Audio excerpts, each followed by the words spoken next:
ignition. Cold like 0 degrees. I'm out the cage, gotta let out the beast. Revolutionary, gotta let out the streets. Locked in a cage, I'ma let out the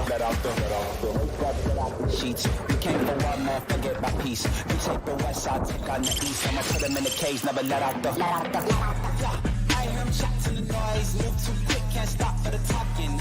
I hear him chat with the boys, man so tough, but man's keep walking, yeah.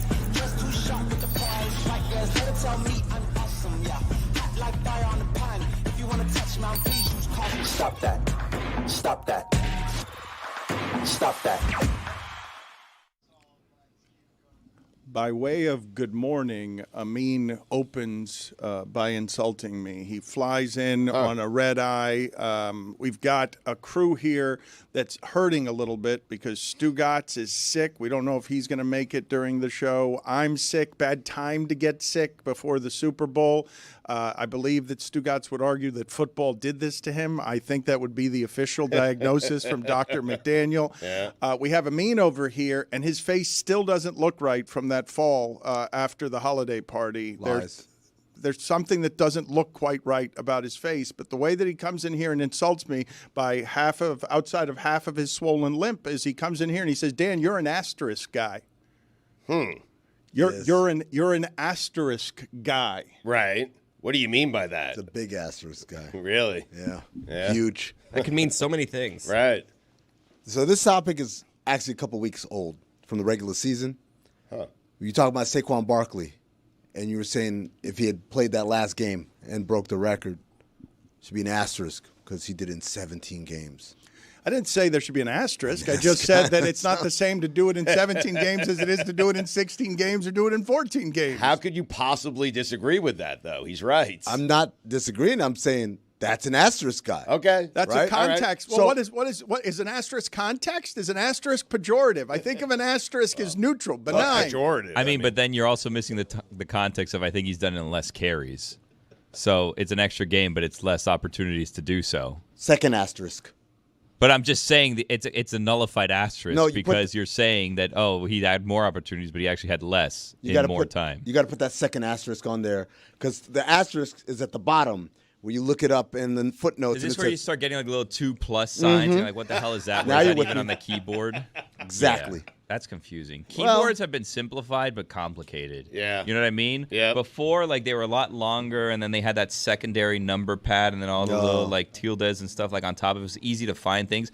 Now it's like there's however many keys there are, 34 keys or whatever. Right. You can't find half of the stuff that goes out in print. You don't know where people get that from, how they get it on there. I don't know. I can't even. Before I used to just be able to when I took Mario Teaches Typing, and I learned in second grade or whatever how to type my QWERTYs.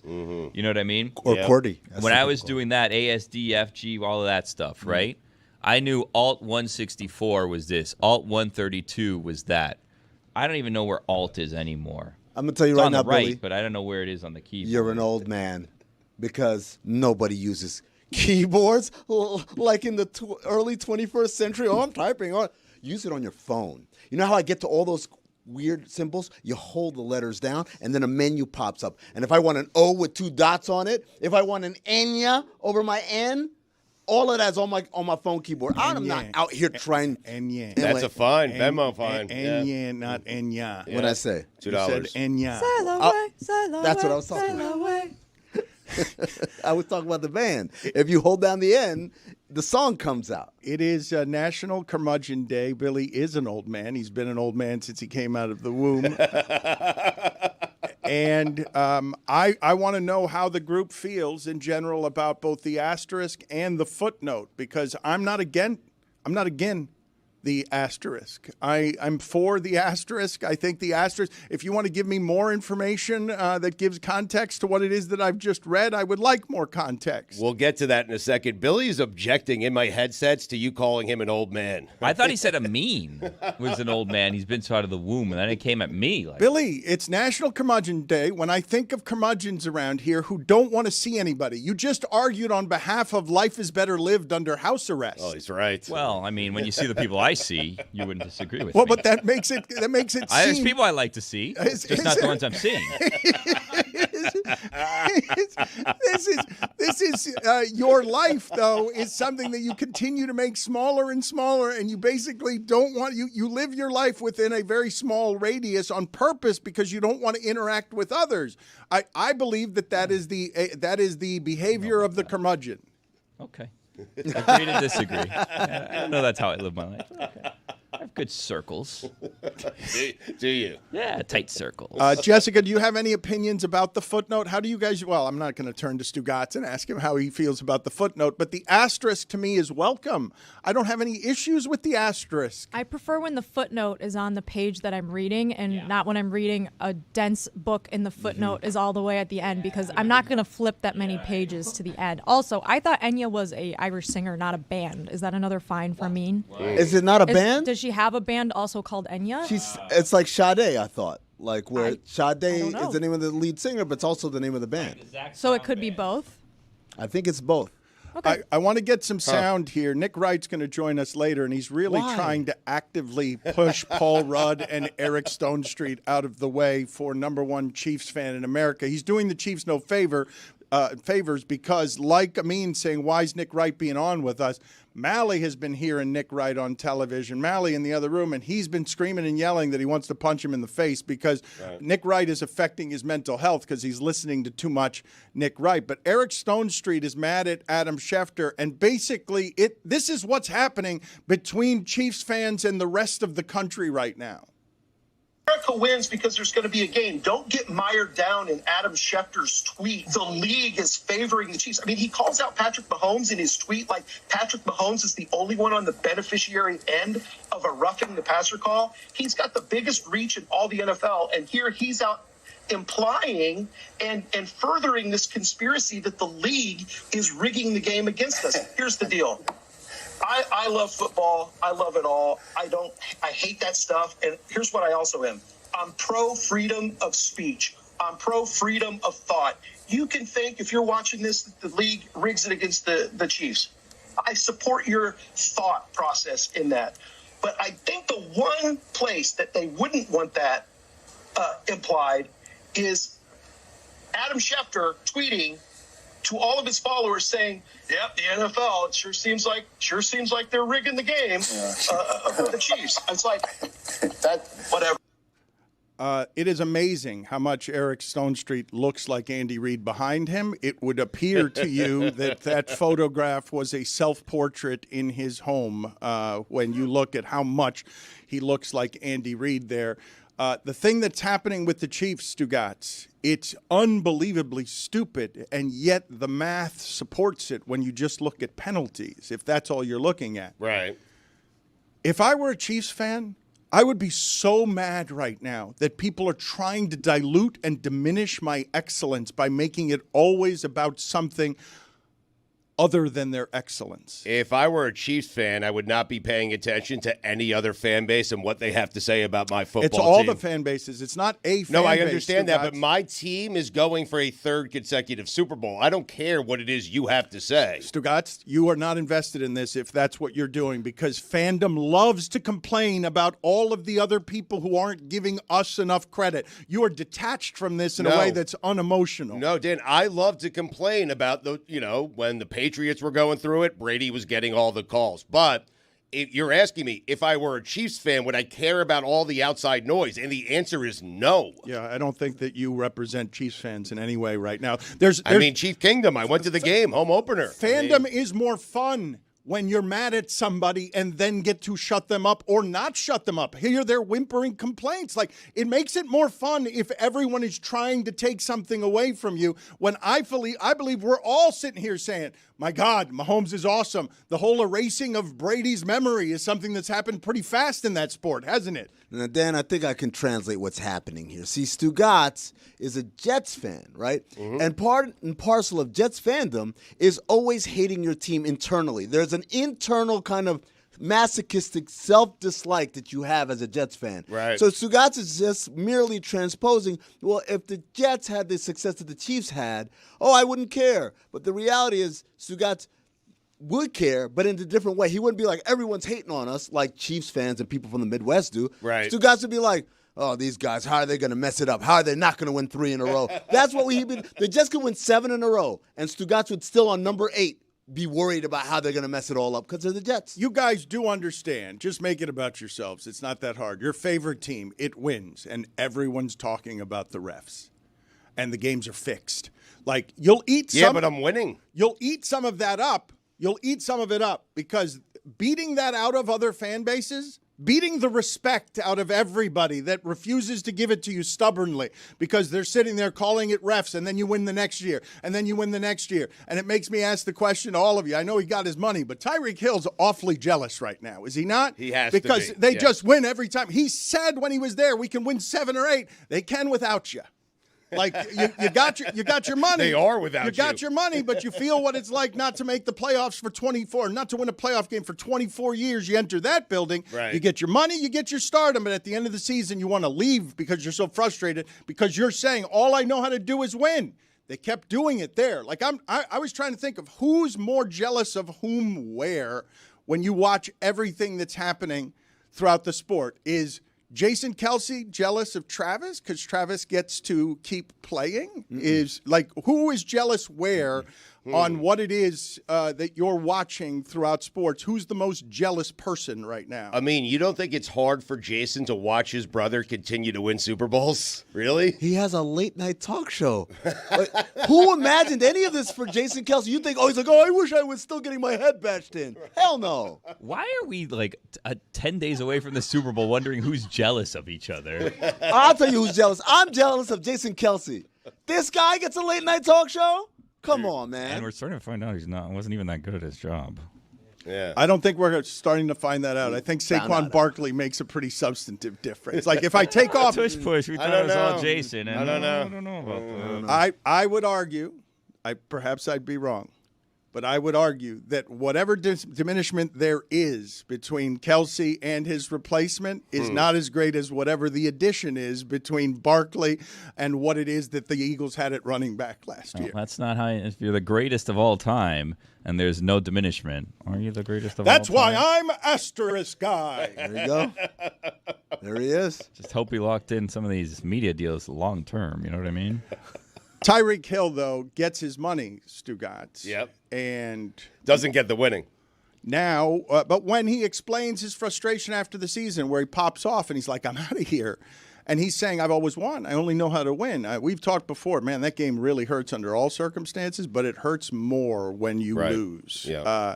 He's won once, by the way. Well, but he not only won once, Stugotz. I remember the quotes. We can win 6, 7, 8. Yep. And they might. And you'll be one of them.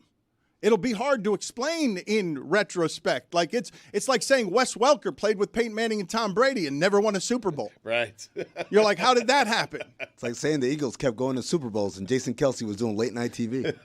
Well, if you think that that's the same satisfaction, I understand, but it isn't, right? Success off the field in retirement, all of these guys will tell you that nothing feels like winning a championship with those people. Like, you will never replicate it anywhere in retirement. This has to be killing Jason Kelce. Not only seeing his brother continue to play at a high level, going for another Super Bowl, but his former team. He's a year removed from that team. To see that team have this kind of success without him has to be killing Jason Kelce. He'll never admit it, but it has to be. I'm with you right there. Yes. See, he's like, I'm Travis, I'm so jealous. No, it's not. Travis is always going to be on the team that wins all the time. Right. It's the idea that, man, that team, you know how it is. You know how it is, Dan. When you're not on the show, you're like, watch the show mess up. And I got to come back and save the show because it falls apart when I'm gone. But then you watch and it's like, oh, the show was amazing without me. That doesn't feel good. You want to feel. Do you think Dan's projecting right now? Absolutely. Absolutely. He's worried when he's not here. I would love for you guys to do a year of shows where I didn't have to come. Then you I could did 6 weeks. I mean, you took a sabbatical. Then you could do a late night talk show. We had fun this summer. I mean, you were there, weren't you? I was there, yes. Replacement Dan, remember? Yeah. Step Dan. Substitute Dan. Your step Dan. A lot of great bits. But Dan was watching like, oh, my God, they're going to another Super Bowl. I've got to get back there. You want to do it now? I'm happy to go for breakfast. You want to do substitute? I'll go with you. You want to do substitute Dan now? I'm playing with a guy who's hurt. I'm hurt, and you've got a busted up face still from falling after the Christmas party. We could do a solo shot right now. I don't know what he's talking about. The only thing I have is my two. Has anyone else thought this? Has anyone else I thought? think some people make choices in their lives and their careers that they actually feel satisfied and confident by, and those aren't interesting to talk about on a show. I agree with that, but he's probably doing fine. He's got a great, happy family from what we can tell, and seems like a happy guy. He was talking about a mean's face. Well, I was also talking about Tyreek Hill. It became about Jason Kelce. I was talking about Jason Kelce. But Tyreek Hill, look, man, he went for money. Like, this is right now in the middle of what it is that you see on Jimmy Butler and what is joy and what is happiness and how it is that business is always getting in the way of art. Like, I ask you guys this question to think about it seriously. I know Tyreek Hill makes a lot of money. Of course he does. He's also going to need it because he's reckless and he's got a lot of responsibilities and children. And so he came here and he got his money. But what do you think he feels watching on television? Do you think he can watch the games without feelings to know, oh, that team doesn't even have a great receiver? That team has a great tight end, and what we did making it look easy, I asked you guys, as he chose something thinking it would be better, and then initially it was. He got stardom that he didn't get in Kansas City. But you don't think Tyreek Hill looks at not only Jason Kelce and Travis Kelce and is like, look at all of what they get because they get to be playing games now that matter. To be honest, Dan, I can't really get inside Tyreek Hill's head. I can. Tell you right now, none of that. First of all, he left. He got the stardom. He got the fame. He got the money. And at the beginning, he got the winning.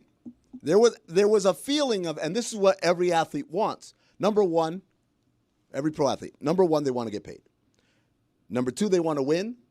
Number three, and all of these are separated by a hair margin. I think I think number three is higher than number two. That they're winning because of me. That's yes, correct. I think that's number one. I think that's number. No. Don't get into close. it. It's pretty close. Seriously. Number one is the money. Number one is always the money. All right. They want to win because of me. I would say it's almost always the money, but I want to win because of me is a very strong urge in sports. Absolutely. And so Tyreek Hill started to get all those feelings. Even if they didn't win and the Chiefs went to the Super Bowl, I think in his mind after year one, it's like, this was a good move. The Dolphins are good because of me. Because of me. Everyone's recognizing my impact. People are talking about me. Sorry, you mean. They're talking about me in a way they never talked about me when I was with Kansas City and as one of the best players in the NFL. And never would. Right. It's the same reason Kyrie Irving left Cleveland. Because he understood no matter how many we win here, I'm always going to be LeBron's little brother. And people are going to ask me if I look at LeBron like a father figure and all those weird questions that we'd ask. He was thought of so highly when he left the Chiefs that you guys are like, oh, the Dolphins are going to win 1,000,000 Super Bowls now. I feel like your guys' ability to remember things that happened like 2 years ago, it's crazy. It's like it happened like 45 years ago. You have no memory of 2022 at all. Welcome to the show, Jess. It's somewhere in the middle, though, right? Because like Tyreek Hill wasn't voted the number one player by the NFL players in the NFL when he was in Kansas City. And like when he was in Kansas City, everyone knew he was good, but they didn't say Patrick Mahomes was made by Tyreek Hill the way they were saying in the Dolphins, Tua only is good because of Tyreek Hill. Right. So like he was well regarded in Kansas City. However, like when he came here because of his quarterbacking situation, he did get another level of respect and credit for the way the team was playing. And like to some extent, you saw this year, he was not the same and the team wasn't as good. Now, Tua obviously missed 4 games also, but like you saw what the team wasn't with Tyreek Hill when he wasn't there. Yeah, but wasn't Dan also one of the people that was like, good luck Patrick Mahomes without Tyreek Hill, or am I just inventing that take from 2 years ago? Yeah, but we realized real quickly like Patrick Mahomes was good without Tyreek Hill. Tyreek Hill was ranked the number 15 player in the NFL his final season with the Chiefs. So I know from 15 to 1 is a giant gap. Big jump. But it is. I'm serious. He had his best 2 years. His first 2 years with the Dolphins are his best 2 years by a lot. And look up also on that the thing. Only target. Where's Patrick Mahomes on that list? Yeah. Because I'm sure he's probably ahead of Tyreek Hill, so he would get the credit for why it is that the team was good. Yeah. See? Look it up. Look it up, Jeremy. Do your research. I'm not saying look it up. I'm just No, I'm saying, saying he look it goes up. he goes from being one of the guys to the guy and the reason why they're so good in many people's eyes. I think it's pretty clear that what he sought when he left Kansas City, he got. Yep. It's just the last year plus has kind of not gone according to plan. And so I know he probably says, oh, man, this sucks. Get me out of here. But I don't think if you told him, hey, if you could do it all over, he'd say, oh, I'd just stay in Kansas City and be one of the guys. I don't think he thinks that. I think that he was the third most famous person in Kansas City and third most responsible for the success. He was, however, maybe fourth with He Andy was, Reid. however, the most responsible for the fact that used to be a big play offense, and what Mahomes has become since then is someone who can't do that down the field.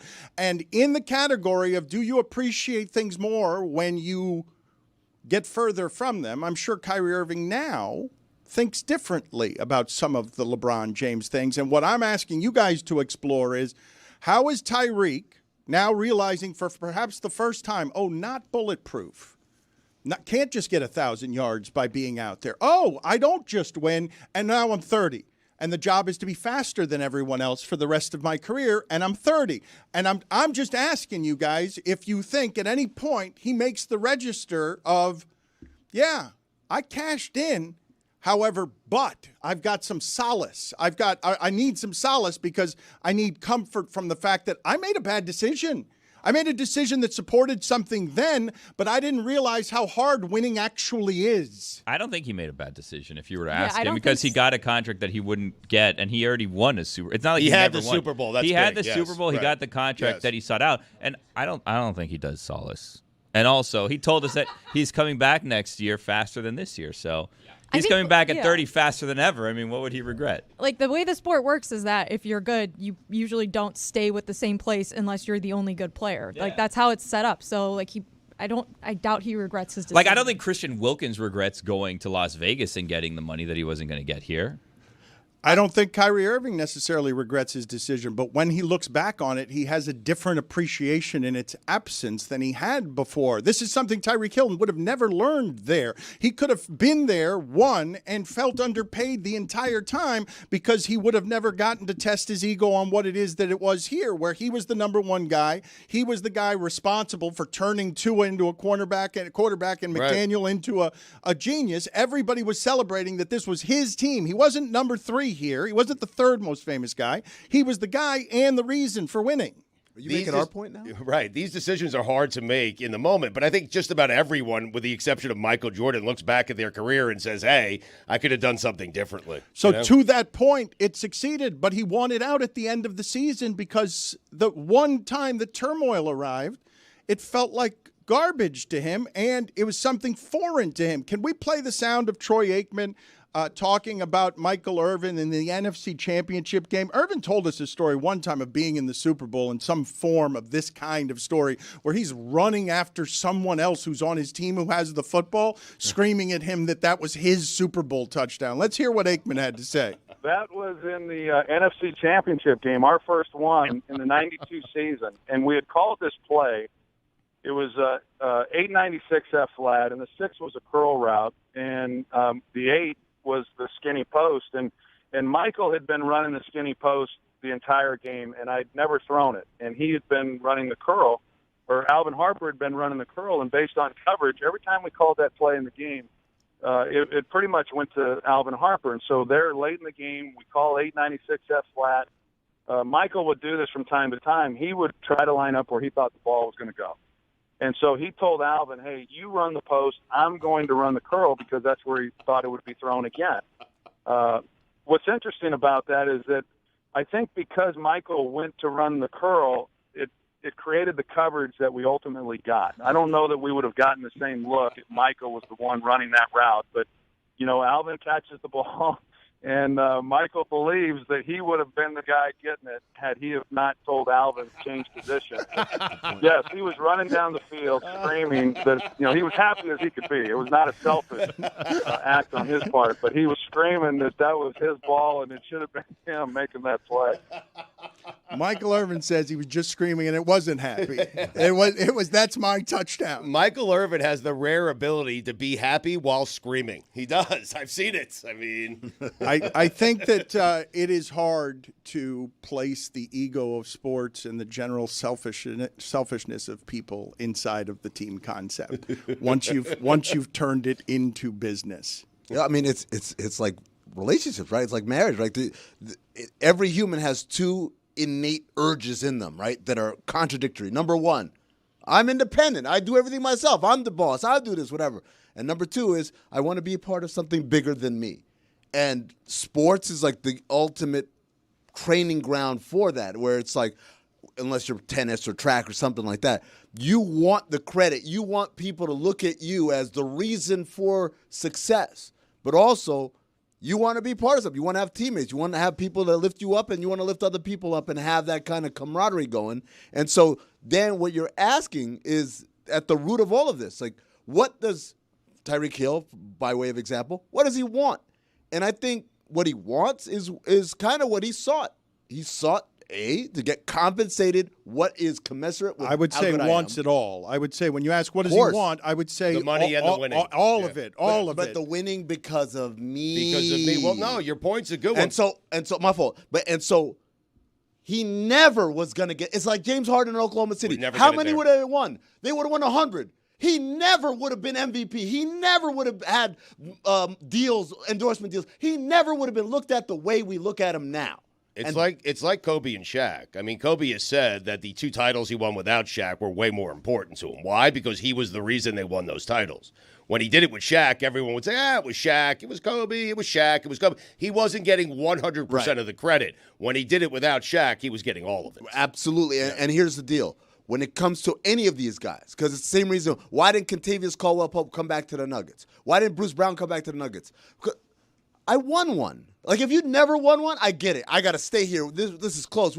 Once you win, it's like, man, like, let me take care of me. Let me get paid the way I should be getting paid. Let me get the credit that I should get. Why are we talking about Tyreek Hill? It's Dan's fault. I'm just yes-anding. Yes, Dan. He should go to Buffalo. Oh, man. Yeah, I mean. Spagnola. That's how you do it. Yeah. Good idea, Chris.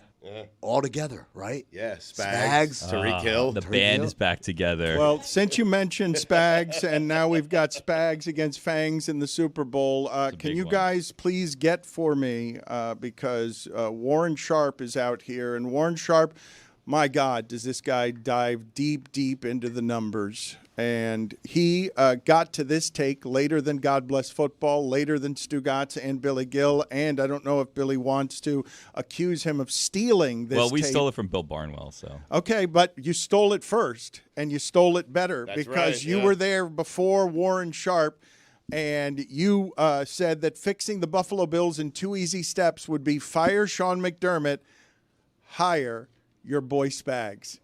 And I want to know how God Bless Football feels about this stealing, although Billy really undermined me, as he's capable of doing before I even got started, by saying that you guys stole it first. I have to be honest. I did not steal it from Bill Barnwell. I didn't hear him say it. I didn't, read anything that he wrote.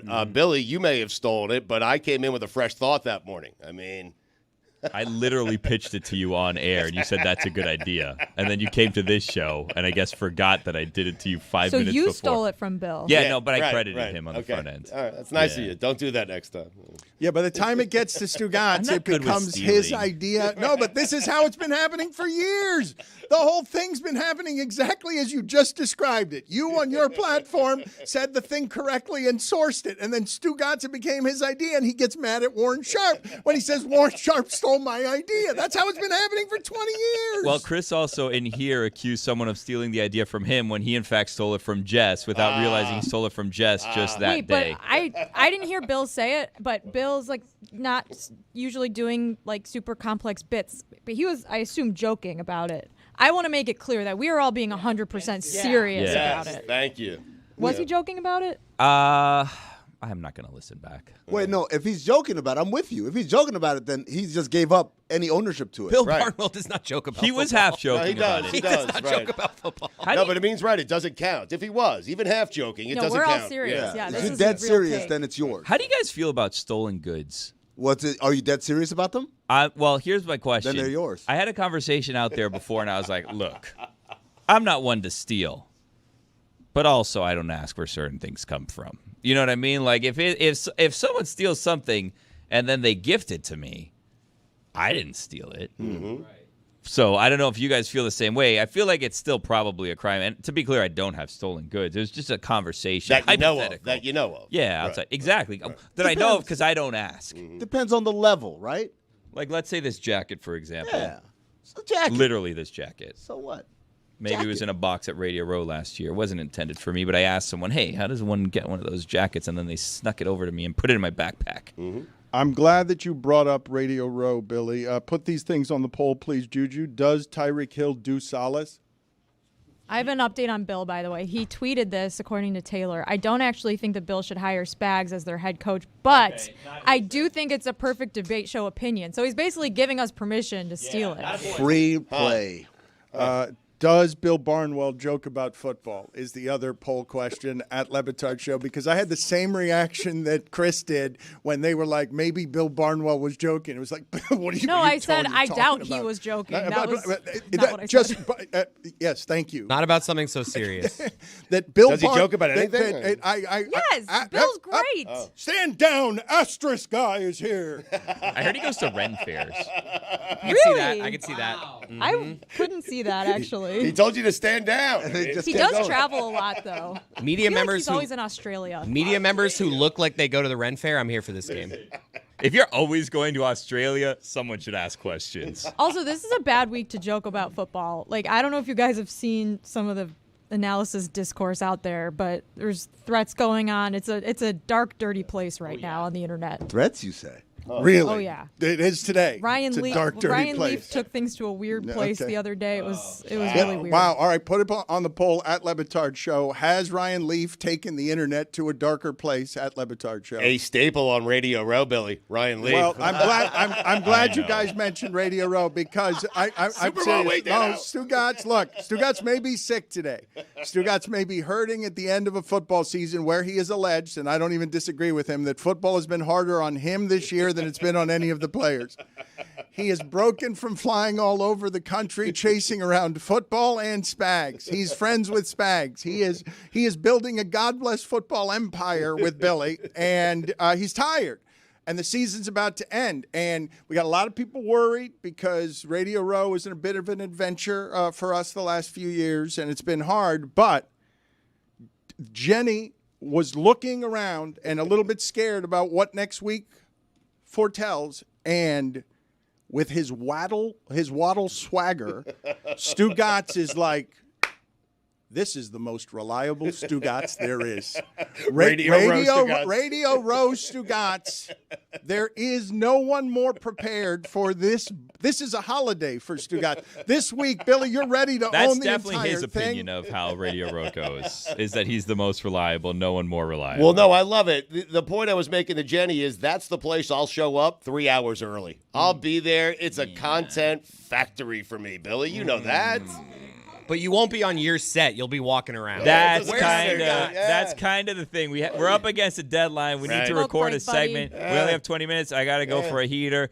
Listen, we don't need to rush this. Let's just wait for people to appear. It's like, we only have 19 minutes left on this set. It's like, Right. don't worry about it. Next thing Super you know, Bowl. he's cutting it up with Baldinger. No, next thing you know, he's talking to Ryan Leaf and bringing him over for an interview and promising that he's going to get him into the Lake Tahoe tournament, and then the interview never airs, and he doesn't end up in the Lake Tahoe I tournament. still have to get on that from 2 years Next ago. year You're we right. come back, and Ryan Leaf is on set again because he's promising him the exact same things. Yep, every year. Yep, rinse, repeat. I know we're going to see Ryan Leaf this year. Listen, you walk down, you take a stroll down the aisle, Radio Row, and if you walk into Jim Rome and have a 5-minute conversation, that means I'm 5 minutes late. I'm sorry. There's nothing I can do. That's what the Super Bowl is all about. Look. That's what Radio Row is all about. I'll have a 20-minute conversation about nothing with Mad Dog. I mean, it's amazing. Yeah, but off air when we're up against the deadline. And I will say this, no one at – and Stugotz, take this as a compliment because Okay. it's intended this way. Thank you. No one is better at Radio Row of figuring out how to leave, go outside,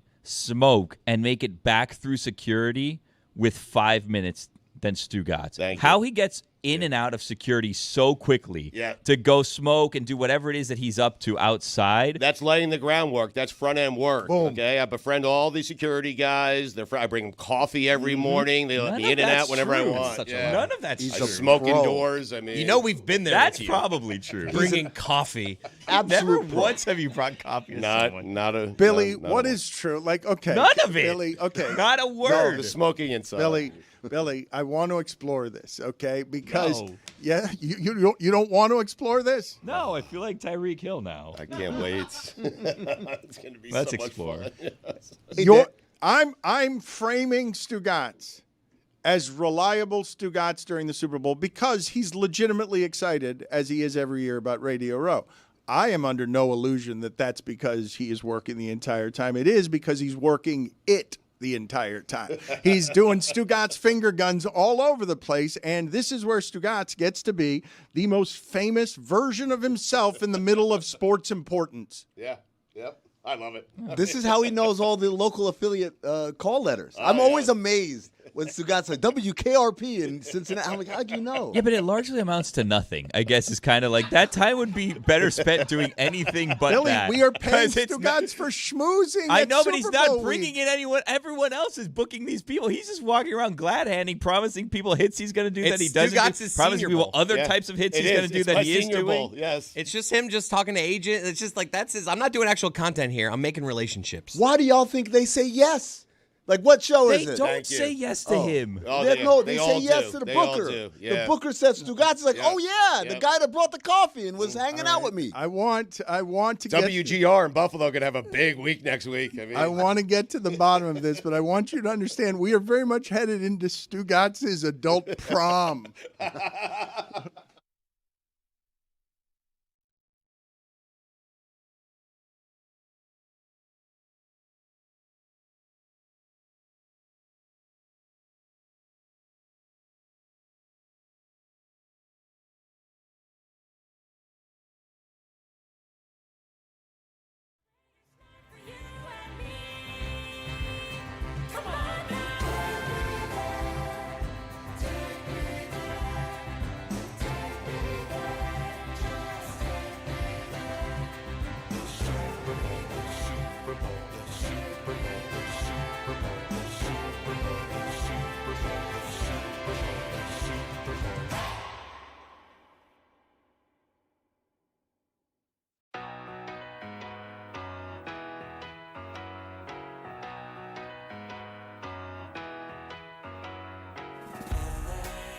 I'll spend all night out in Venice and make castles in the sand.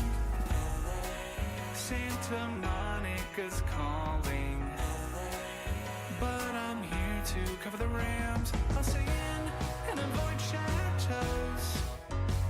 If I lose, then I'm on Skid Row. Just one drink to begin, not like that's a big sin. Just one beer, then we're gonna go to the Super Bowl.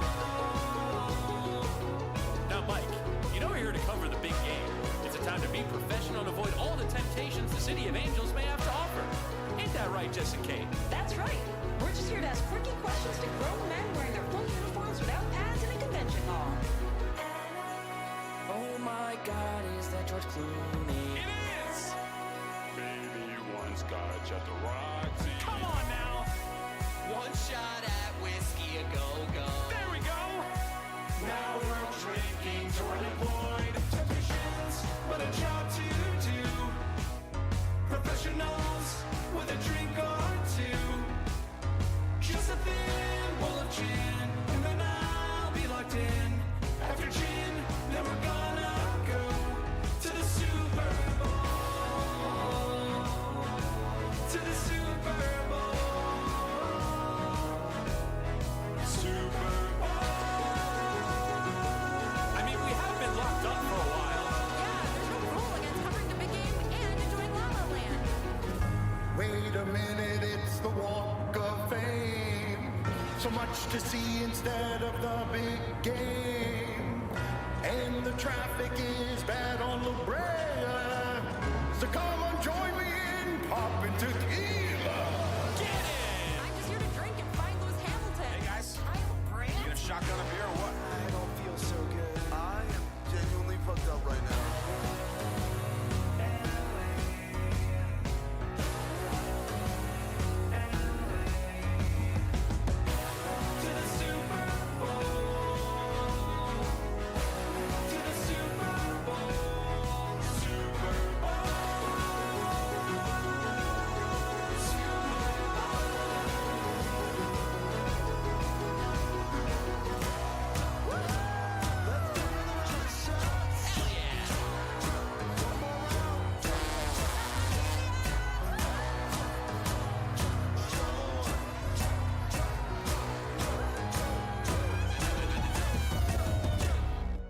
It's showtime, buddy!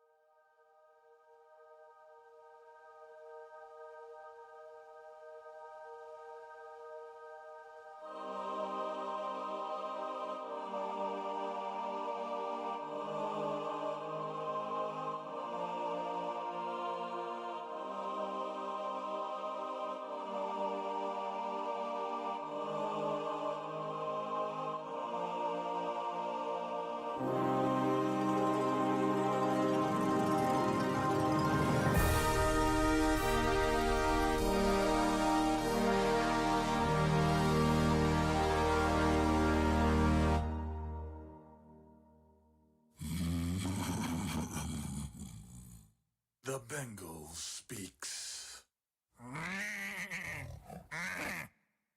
And the ram responds. The Bengal tiger is an apex predator with no natural enemies other than man. It's equipped with incredible strength, combined with sharp claws and massive canine teeth, designed for overpowering and killing its prey that can weigh over 1,000 pounds. It is, in reality, a finely tuned killing machine. The ram, on the other hand, though extremely quick and powerful in its own right, is a vegetarian that does not have to hunt down and kill to survive. Their massive horns are powerful, and they do have the ability to severely injure an animal with a well-placed bow, giving them the opportunity to escape. But for one to be able to overtake a Bengal tiger in a fight to the death would require a small miracle.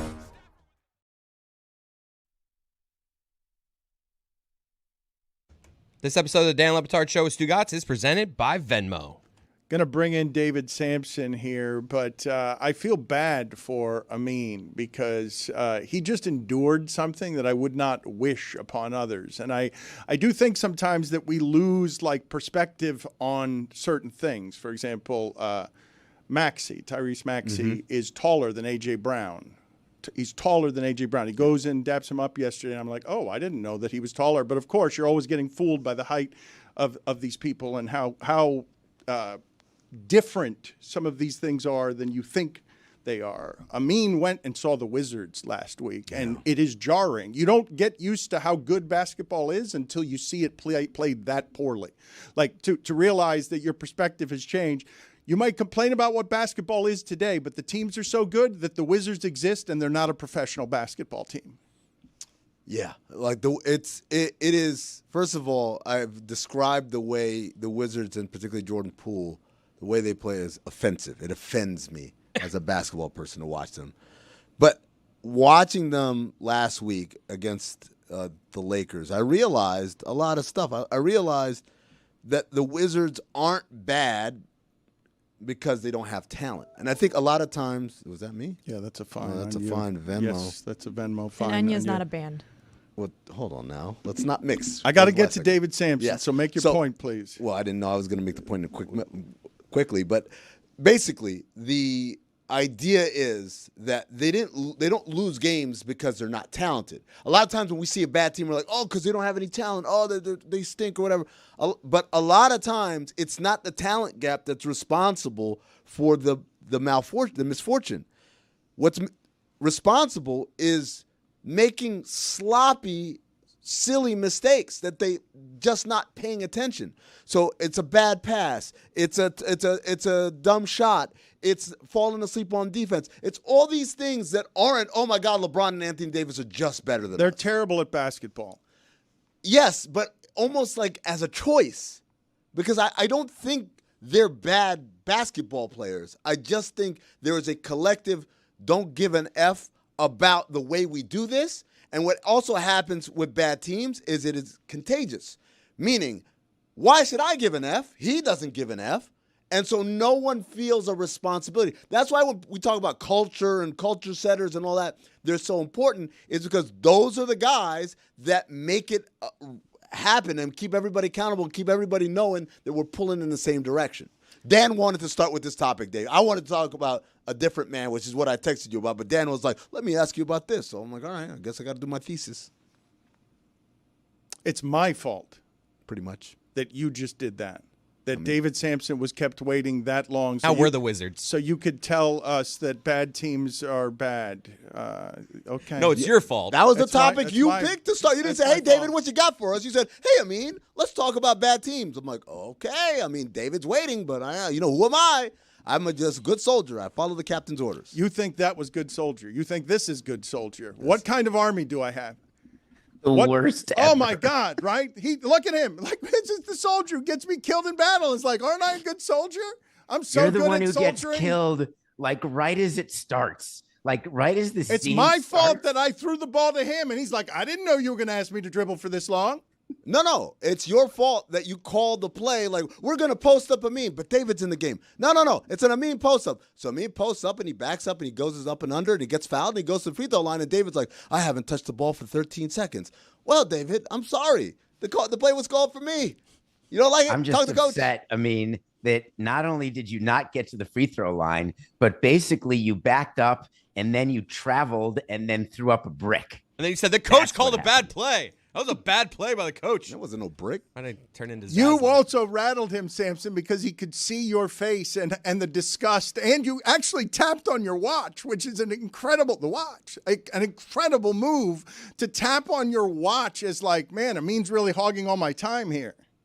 Oh, I just thought he was hogging the audience's time. I wasn't as concerned about me. I was just very concerned about the Wizards situation. He tells me right before the microphones come on, I went to a Wizards game last week. That's still And your you get responsibility. shot right in the head.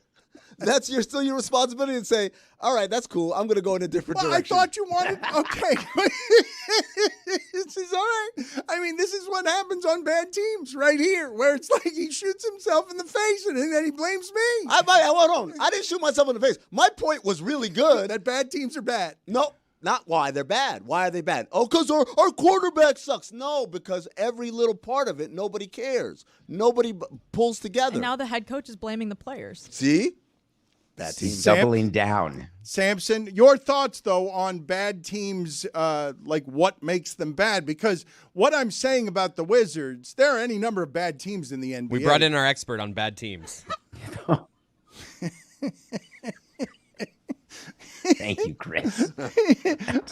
For real expertise on what it is to run a bad team, David Sampson of Nothing Personal gives us, it's the perfect place to start. What was it like to be the Wizards those years that it felt like you were the Wizards?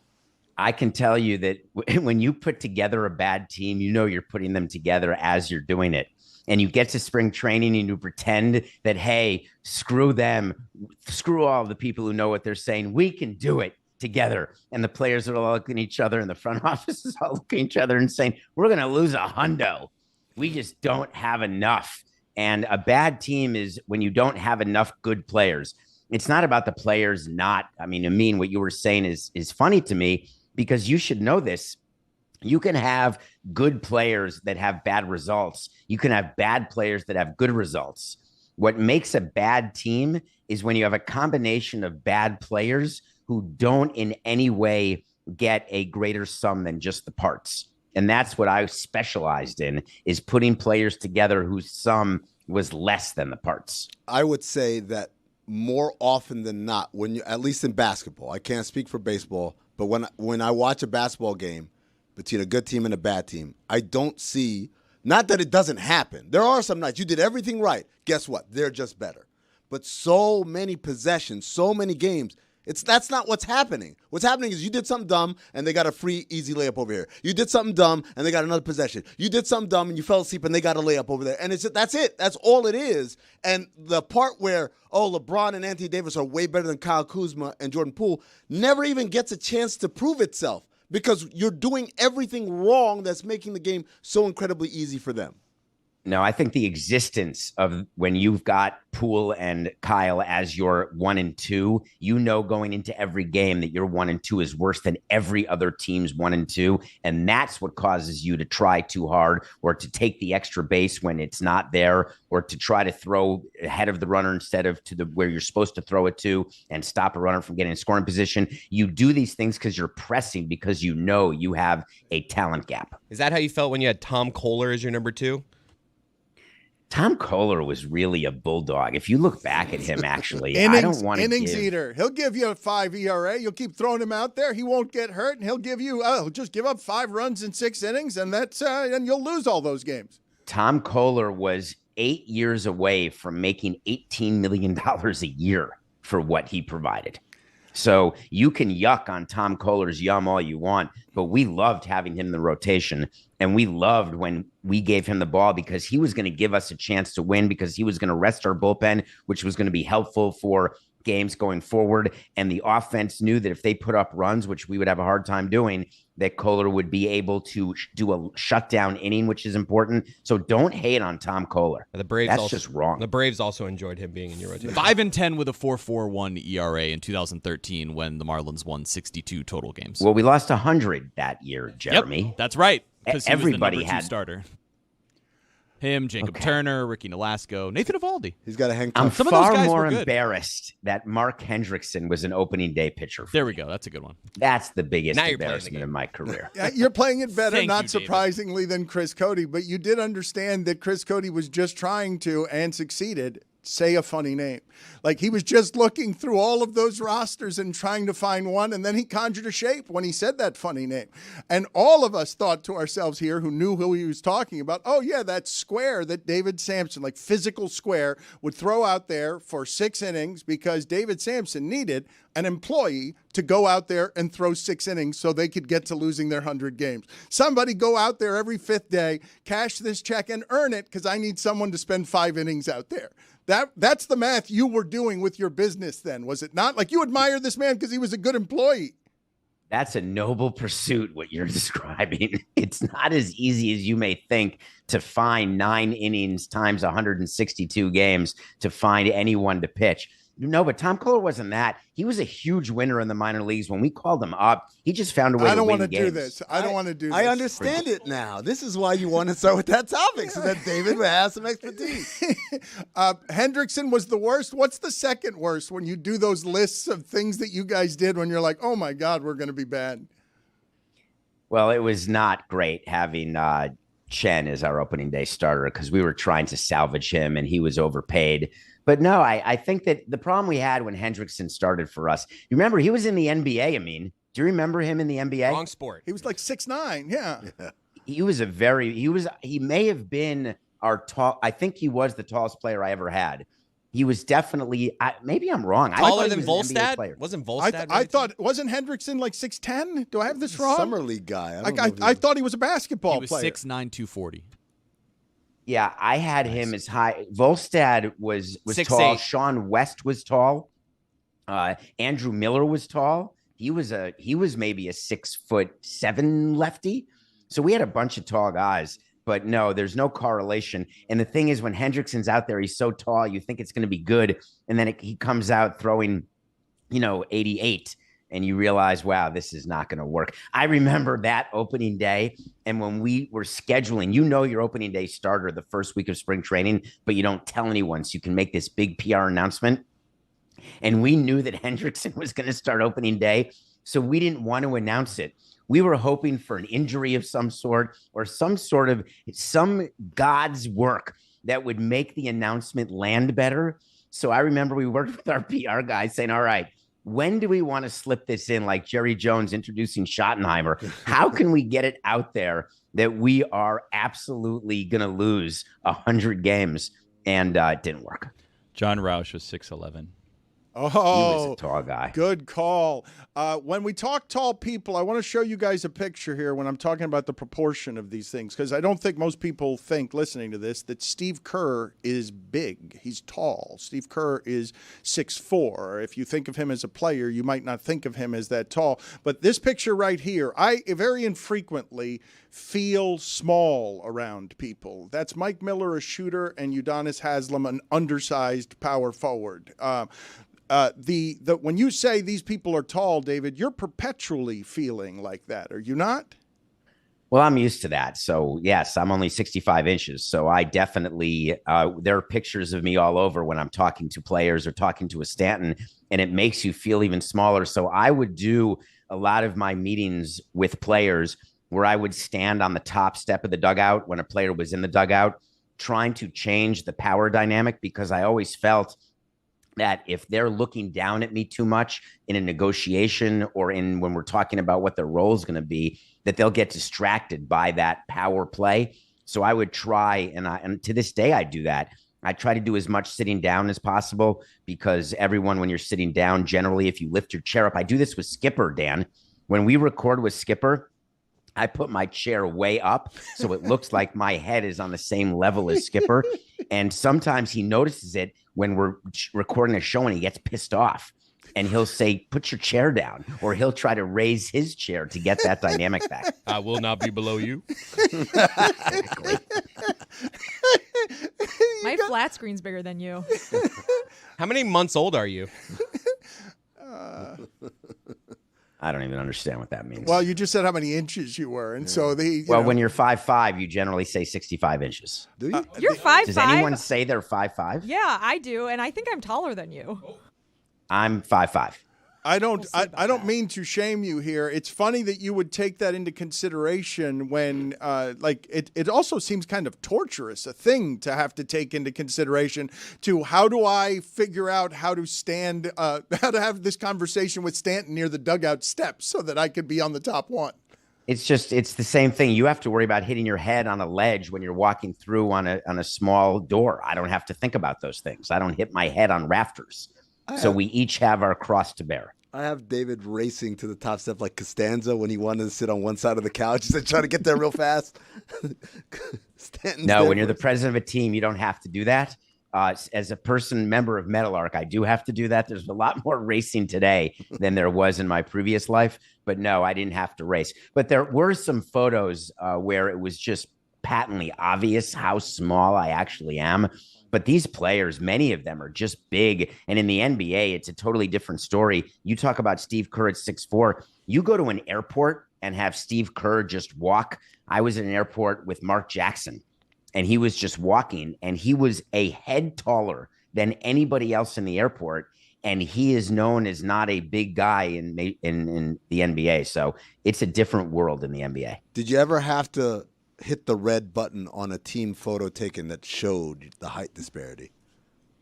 I sat down in the front row of our team photos. So I was sitting down, whereas players are standing behind me. The coaches and the front office sits down on chairs in the front. So that was never an issue. Did you make sure a short player stood behind you? No, it didn't matter, actually. Players were assigned spots in the team photo, and we would do things where if a player didn't show up for a team photo, we'd have a stand-in, and we would just then plant the face on the body of the stand-in to make it as though the player was there for the team photo. And that's actually a funny story. If you take the team photo too late in September, you got a bunch of scrubs on the team that you've called up who make your team photo and then are forever in the history of who your team is. So we would try to plan the team photo when we had like our best team around to be in the photo so we could lock in that great team. It's so silly to look back when on. Stanton missed, did you have to get a Stanton stand-in? No, he never missed. He never missed. No Stanton. He was at every team photo, and Stanton was great to have No Stanton as a there. player. He was Mike and then Giancarlo, and he was always around. So was there not- anybody who is consistently using their size to feel like they were bullying you, where you're feeling off of them that they're trying to do something here, and I don't like it? The best example where someone talked about size in a way that I didn't love, but we were close, was Logan Morrison. And Logan would only have, I don't know if you know that name, but he was a Marlin once upon a time. He's like the first athlete to be good at Twitter. Yes, you unretired the late Carl Barger's number to give it to him in a great offense That wasn't against. That was not me. I have never Don't seen even David talk about that upset at an accusation ever. It wasn't him. That's my fault. But that happened around. It happened when I was team president, and that was one of those things that our owner did that I couldn't believe because Logan wanted that number. That was his number. And Logan had just lost a parent, I believe his dad, and we had flown to the funeral, and we were trying to be nice. And Logan said, by the way, I wouldn't mind being 5 as we were entering the new ballpark. And so the decision was made by the owner. All right, we're going to put Barger in a plaque and put 5 up because he wasn't a player. And that's just wrong. And I said it, and I got overruled. I asked Logan to change his mind, and he wouldn't. Logan was the guy who only liked to talk to me standing up on a level ground. And so he always had that sort of height over me. Racing to the ledge. And he's a big guy. And, we showed him. But what was he trying to bully you with, though? Like, when was it so tense that you would feel some of what it is you're talking about? If we're talking about his salary, if we're talking about negotiating sort of where we see him on the team, where we don't see him as he's approaching making money, if there's something going on with team rules that he wasn't happy with. When I was talking to him about Twitter back in the day, and I was very public on your show, Dan, I would talk about our current player who is using Twitter, and we told him stop using it because no one cares if you tweet from the minor leagues. And he told me that I'm wrong. Twitter is going to be the thing, the vessel for players to get their point of view out because you don't do it as a front office. And I was dead wrong. And it turns out that Logan was totally right, but he did it in a very physically daunting, scary way. Take us through some of that here, because you're at the precipice really of where it is. Some of this is broken down. I want to talk about NIL with you and Amin in a second, but the player having his own agency or her own agency and being able to tell their own story. Logan Morrison was one of the first athletes to be popular on Twitter. Your feeling as an executive was to create the Showtime series that about the franchise, about your team, because you wanted a kind of an attention, but you wanted an attention that was specific to your controlling it. Logan was saying, no, I get to control it. And you started that tense fight. Yeah, so that is the player empowerment that we talk about in the NBA. I can say a lot of it started with Logan Morrison, where he basically said that he doesn't want me speaking for him. He doesn't need to be PR'd or to be media trained because he was communicating with people who he thought would increase his brand and give him an opportunity to make more money through sponsorship, through relationships, whatever the case may be. And I explained that no one cares about you, actually. They only care that you are a professional baseball player. So please try to focus on playing better. And he told me, you're missing the point. There's an entire industry here that is not really related to talent or to performance. Jesus. Did he use those words? Which words? There's an entire industry that's not related to talent. Oh, that was the concept of what we talked about. That's amazing. He really understood where this was going way before I did. It reminded me of me not believing that people would ever read a newspaper on the internet, on their computer. I assumed no one would ever do that. They'd want to hold a paper. I've just never been able to truly see into the future in that way, in terms of technology or personally. But the fact is that I've spoken to Logan since, and we're still in touch. And we still talk about the fact that he was the start of this amazing thing where players, you described it as taking agency. He would describe it as, I want to control all the news around me and how I look and how I sound, and I'm going to monetize that. It's kind of like Kevin Love with all his Instagram posts right now, right? You know what? I'm going to have to stop everybody right here because he mentioned Lomo's dad's funeral, and that opens the door to America's fastest growing game. He's fishing. He's got a bunch of kids now. He's living his life, and we talk every October 25th. So we talk once a year on the anniversary of his Game 6 performance. And you can't call that person a friend, but obviously we have a connection.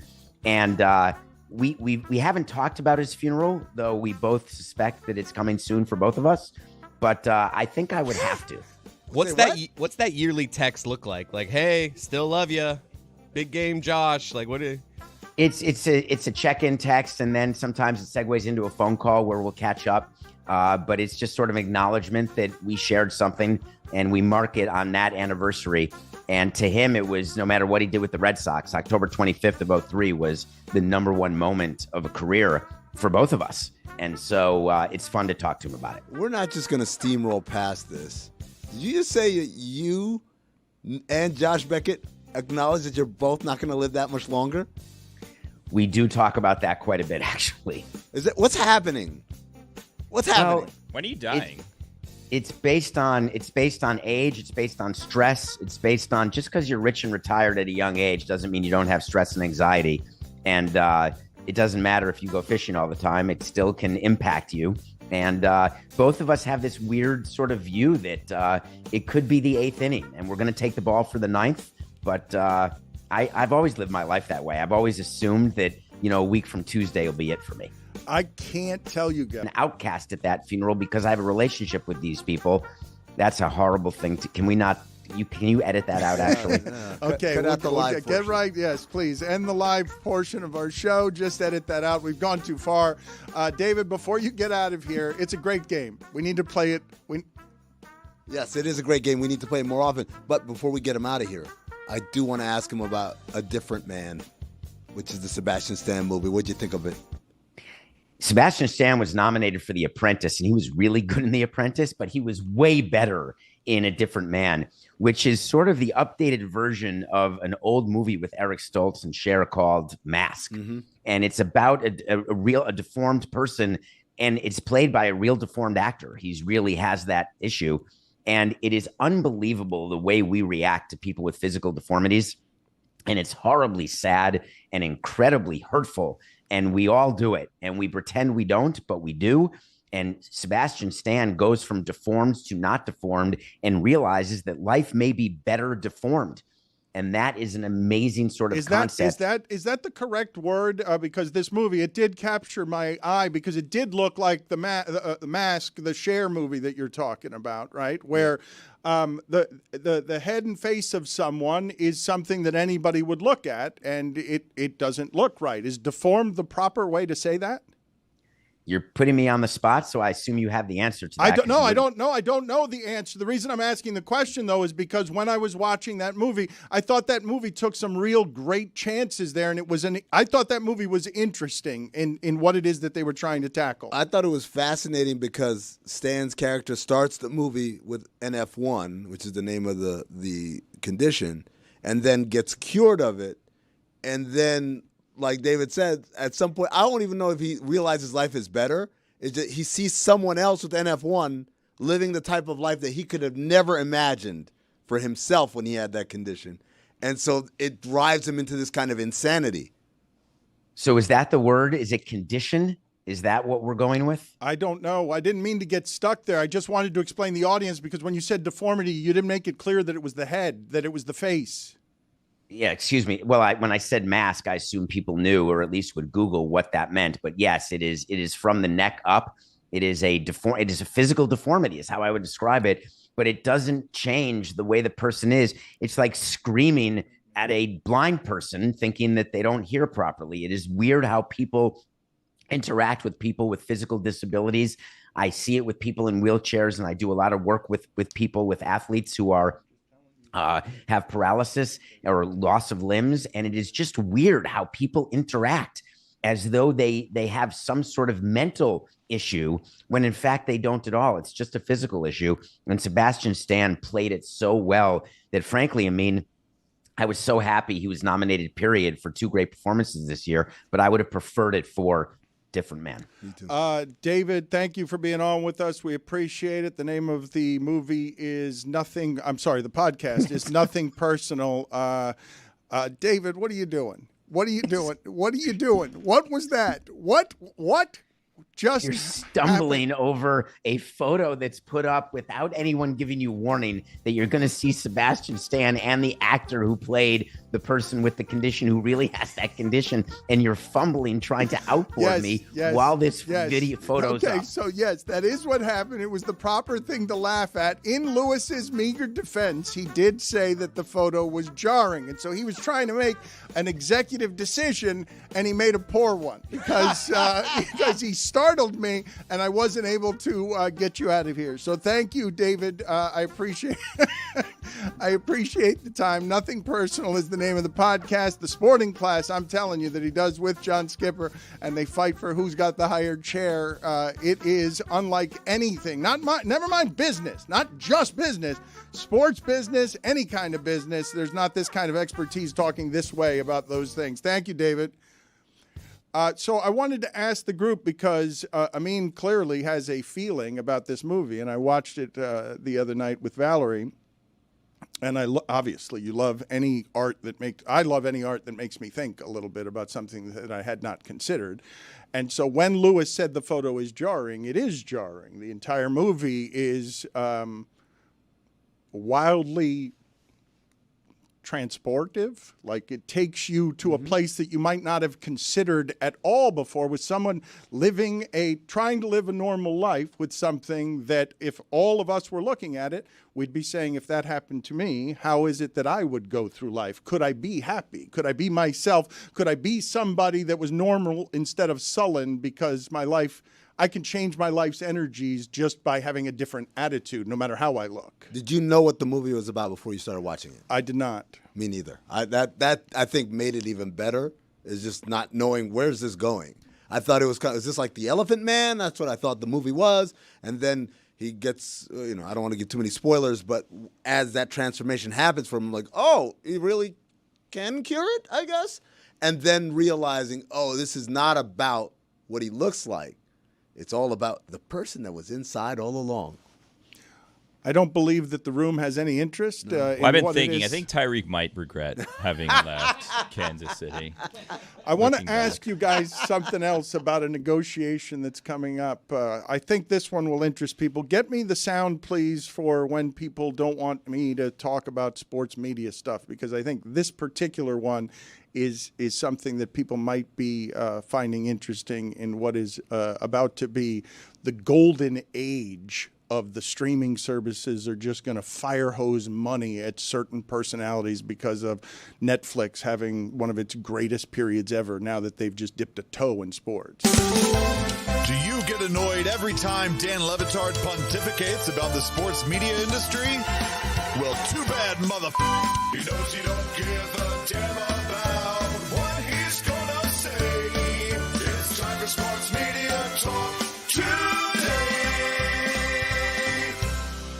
I think Amin's going to find this one interesting, okay? Because if Tom Brady is worth $375 million to do a job part-time over here, and if Stephen A. Smith and Pat McAfee and everybody tries to change, and the Kelseys try to change the economy of how many millions per year can you make doing this, I don't think in my entire lifetime covering sports I have seen someone have more power from a broadcasting perspective than what Charles Barkley heads into here,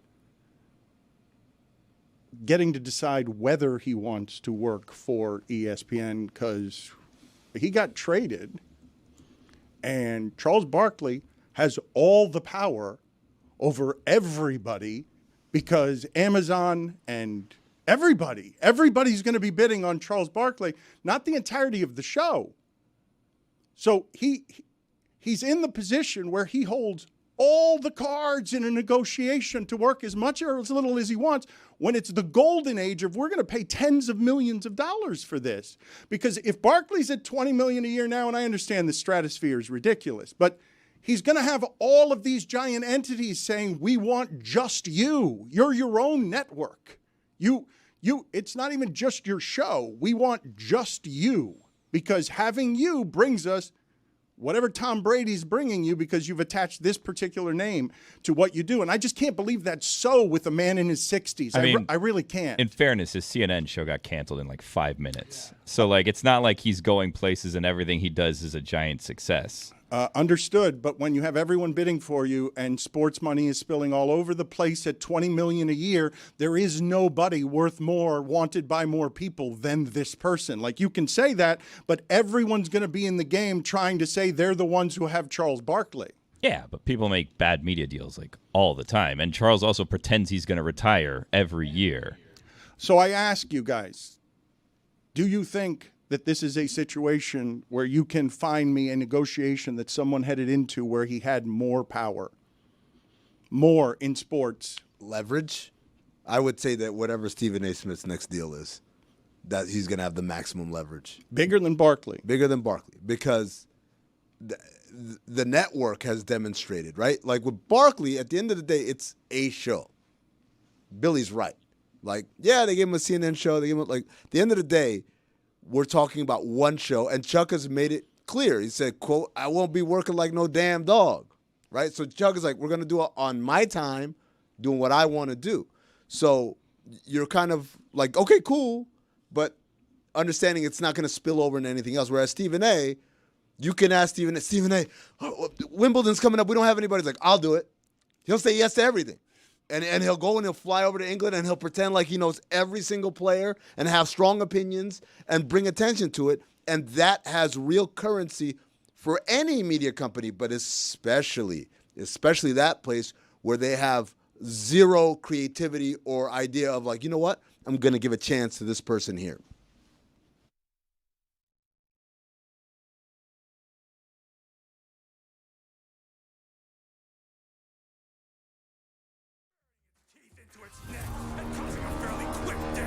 By severing the spine. T. Higgins is gone for 75 yards. Then the Bengals would devour the ram. Unless that ram was Cooper. You and only you can spark a battle cry. The Rams, victory was sealed on strength of your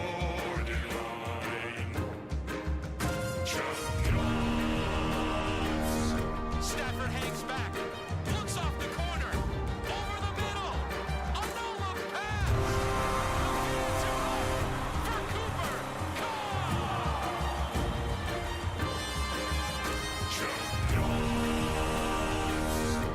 McVay keeps calling his number. The penalty flags rain towards ground. Everyone in the building knows where it's going. Stafford to come in the end zone.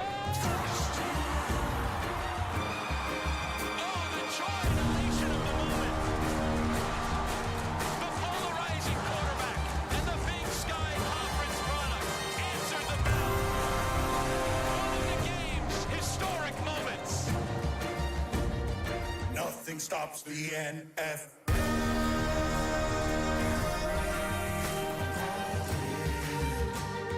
Nothing stops the NFL.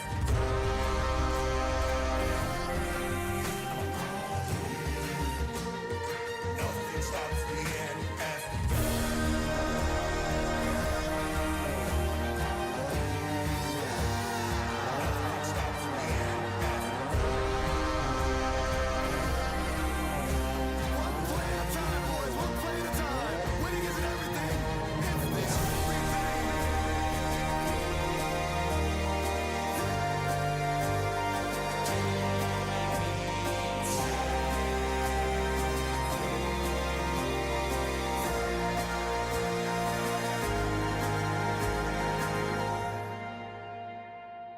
There's nothing like the NFL.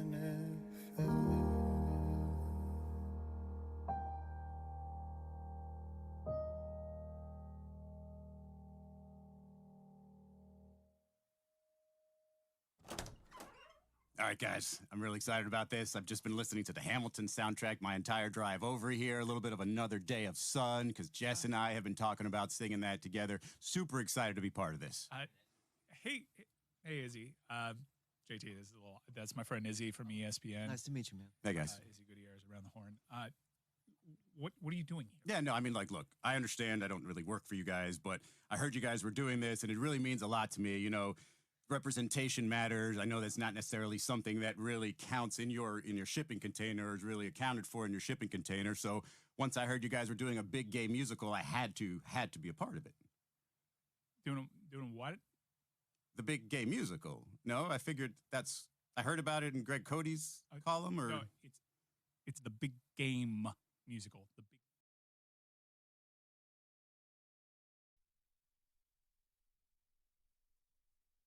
This episode of the Dan Le Batard Show with Stugotz is presented by DraftKings. DraftKings, the crown is yours. I do want to play the game of people in sports who look like they would just dominate a Renaissance festival. I do want to play that game here. In honor of Nick? Yeah, Mike McCarthy's walking around with a turkey leg for sure. What about new Jags coach Liam Cohen? Yeah. I think he would crush one. Yes. Super eager. What about Chris Cody? Oh, That's excellent. not terrible. That's good. Good. Not terrible. That is the voice, disembodied voice of Nick Wright. I will say before he came on, I don't like what's happening, not on this show and not in America, to Nick Wright. Somebody I admire his gift. I admire his grift. He is somebody who is really doing this job well. And when he sat down, you spit. Yes. Sad room. And then said of Nick Wright, you said punchable face. Well, he does. Punchable face. Right, he has one. And I think this is happening now to you, Nick, and I think you enjoy it, but I think it's dangerous where my producers in the other room, people who should not have opinions about these things, are listening to you talk about the Chiefs, and they're getting very mad at who you are. Yeah, losers and whiners. Sorry, guys. I mean, and you said sad room. We're doing a renovation here, pal. Right. I apologize. Okay. We're getting it all together. And I have to, I'm trying to be ready for these media appearances, but I also, work smarter, not harder. Do we want to fill up the wall when obviously in 10 days we're going to have more Champs newspapers to hang? So let's leave the space empty. Right. And so we can prepare for that. So here's the deal. Everyone's been wrong. I've been right. And now they're whiny babies calling the manager saying, it's unfair, guys. And they should be mortified. And Dan, as someone who cares about the health of sports media, you should carry this torch with me, because we are all being led down this path. Once upon a time, we were the tastemakers. We dictated the conversation. Now, disembodied fake people like Dove Kleiman and ML Football dictate the conversation, and lazy charlatans with 7-figure jobs are like, well, the internet's talking about it. It must be the story.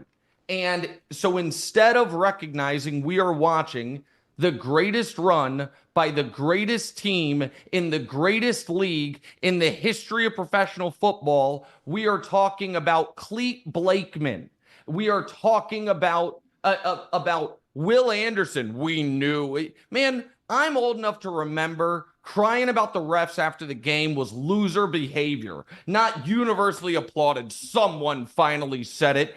And here's the other thing. Brought to you by our friends at DraftKings. Gambling's legal now, America. If the games are rigged, I hope you've made a fortune, because all the idiots, this is their Twitter timeline. It's rigged for ratings. I'll never watch again. It's rigged for the Chiefs. Can't wait till the Eagles beat them. Those seem like contradictory thoughts to me. I love your rage. I love your passion. I also find it really amusing that you would fight the internet on sports debate has gotten kind of cruel, and we eviscerate people when they're the third best instead of the best. And what you've got is the best, and people are discrediting the best, and the emotional fan in you is pissed off on behalf of, this is the culture you created, Nick. I created. You were in the middle of it, and you're responsible for elevating the flames on this entire game. Oh, okay. Nonsense. So here's nonsense. I'm not a crusher. I am an elevator. You said for years, what was the thing I was known for? I didn't say somebody sucked. I said somebody's the greatest. My hottest take ever that I was known for is this guy's awesome. Well, and somehow that was controversial. Well, but Stugotz, do you know what that is? He's not doing it well. No, but do you know what that take is, Stugotz? Because Stugotz would fall on the other side of this, and I don't want to go down a rabbit hole here, but Nick Wright thinks LeBron James is better than Michael Jordan. He's wrong. Yeah. I mean, yeah. Okay. Yeah, listen, no, I get it. I understand that there is some nostalgia and some sentimentality involved in Michael Jordan, and it's never going to move. I get it. I don't even actually care to have that argument because that argument has been won and the cement is dry on it, and people are going to look back and be like, I can't believe that was a debate. That's not even the point I was trying to make. The point I was trying to make is this. I do think sports media actually, Dan, we have overcorrected. Okay, so once upon a time, back in the day, before my time, before talk sports and stuff, it was just columnists. Some of that stuff was outright cruel, and guys were really eviscerated. They were either heroes or the worst villains. I don't need to give you a history lesson of all people. You know the history of sports media. And then my generation, the millennials, got a foothold. And it was, hey, let's add some nuance. Hey, quarterback wins. That's not really a thing. Let's be smarter. And that was all really good. And now we've gone too far. And now Justin Herbert can throw more interceptions in a playoff game than he did all season. And before any takes have been given, it is preemptive, premature defending of takes that haven't even happened. Whoa, let's not kill Justin Herbert. Lamar Jackson can win more MVPs than if Aaron Rodgers retires. Everyone else active in the NFL combined, and he can have 2 turnovers in the first half, and people be like, guys, he came really close, though. He did. He came close. Josh Allen, 2 years in a row, can have the ball in his hands, down 3, with Mahomes on the sideline, nothing he can do, and those 2 years come away with 0 total points. And the first take topic is, do you feel bad for him? Guys, here's the deal. Everyone's always understood it. Almost every little boy in America growing up wanted to be a pro athlete one day. You know why? Dope job, super rich, women or people love you, fame, fortune, a lot of time off. One of the only downsides. You fail on the biggest stage, you're going to get criticized a bit more than the guy who's doing your taxes or working at UPS. Everyone understood it. Now the expectation is, can't we just appreciate they're all doing their best? Can't we? We got Orlovsky is so comfortable criticizing people in his current profession, sports media, and would never dare criticize people in his previous profession, NFL quarterbacks. We've gone too far. So if I have to add some balance to the universe, so be it. That is such a great point on Orlovsky I hadn't considered. Wait, but is Nick taking credit for nuance? I mean, I just gave him credit for all hot takery. I just gave him credit for all of it, for being. You want to stay on the Orlovsky point? I'm okay with it. Yes. Everyone likes Dan. I'm sure he's nice. But hey, man, keep that same it's so amazing. There's so much courage to criticize folks who do what he currently does. And is said to Shannon on television, it's not my job to criticize a quarterback who is better than me. Huh? Really? Well, then I hope you have a lot of Will Levis topics coming, because what he's saying there, I had not noticed. And now that he mentions it, isn't very surprising, because, of course, the athletes would come into the media space and then all of a sudden start bullying the media. Of course, Orlovsky is very popular. His information is very good, but he's sharp, and everyone that I know that I don't know him, and everyone that I know that knows him adores him. He's a great dude. And the little snippets we get of his family life, he really seems like an awesome father and husband, great guy. There is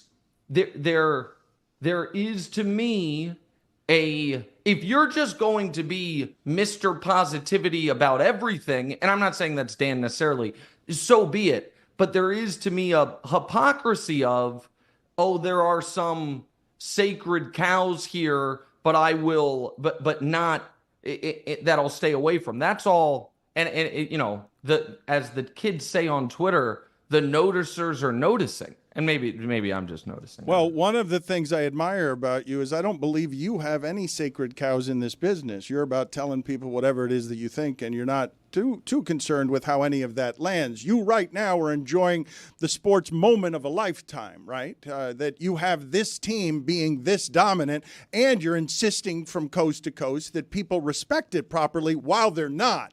While the standard birthed of we criticize everything, we blame everything is very gentle to Josh Allen, and now America's rooting against your team. Yeah, and so listen, the thing you said on the front end, it is, I could not be more blessed than to be a kid from Kansas City somebody asked me yesterday, do I miss doing talk radio in Kansas City? And I said, in a kind of maybe more vulnerable than I should have been, I was like, well, I maybe have never been as happy as I was when I was doing talk radio in my hometown a dozen years ago, or at this point, 15 years ago, I guess. But the blessing of what the Chiefs and Patrick Mahomes have given me personally is they have allowed essentially me to pursue my highest career ambitions while still just doing a local Kansas City talk show. Because I don't know if you watch a lot of First Things First, but there's a lot of Chiefs talk on it because they're the team. And so that is a huge blessing. The fact that before last season, I get the never a doubt tattoo, and then Patrick Mahomes, who almost never tweets, 60 minutes after winning Super Bowl MVP, sends his first tweet of the playoffs, and it's 3 words, never a doubt, with him holding the trophies. Yeah, that's one of the dopest things that could happen in a sports movie, much less in real life. And so I should be happier about those things. I am frustrated because the only thing this compares to, in my opinion, as far as this level of dominance over a 7-year stretch, is the Bulls in the 90s. And not only were the Bulls in the 90s universally beloved, they are retroactively still a sacred beloved. They are, you mention it to Stugotz, and he gets, even though he's a Knicks fan, his eyes well up with emotion thinking about Bob Costas and John Tesh in the good old days. Yep. I mean too. It was an honor to lose to that team. It was. Yeah. And so, right. And now we are getting it in a sport where it shouldn't be able to exist. Single elimination, salary cap, all of it. And over the course of the year, it was a denial that was frustrating to me. And then the moment it became undeniable, it was a rigged game. And there are a lot of uncomfortable equivalent or similarities to the run-up to the 2020 presidential election. This guy has no chance. This guy is inept. This guy can't win. This is going to be a rout. I lost, it's rigged. And that's what I heard all year with the Chiefs. Fraudulent team. Getting lucky. Too many one-score games. Can't score more than 30. Can't blow anyone out. Rigged. Okay. Fine. You're just wrong. Nick, I want to ask you, Mahomes, even though, you said people are accusing of being rigged or the rest are in the tank for him, I think the general consensus around Mahomes is excellent and damn it, I hate that he wins all the time, right? Would you agree that the opposition, they don't say he's not that good. They say yes, about him specific. Yes, him specifically, absolutely. Okay. Go ahead. And so it reminds me of a lot of what people said about Jordan. and a lot of what people said about Brady. But as try as I might to remember, I don't remember anyone saying that about LeBron. So my question to you isn't whether LeBron is or isn't. That's to me that can't be answered. But why is that? Why do you think LeBron never got that kind of fear/respect among the masses that those three names elicit?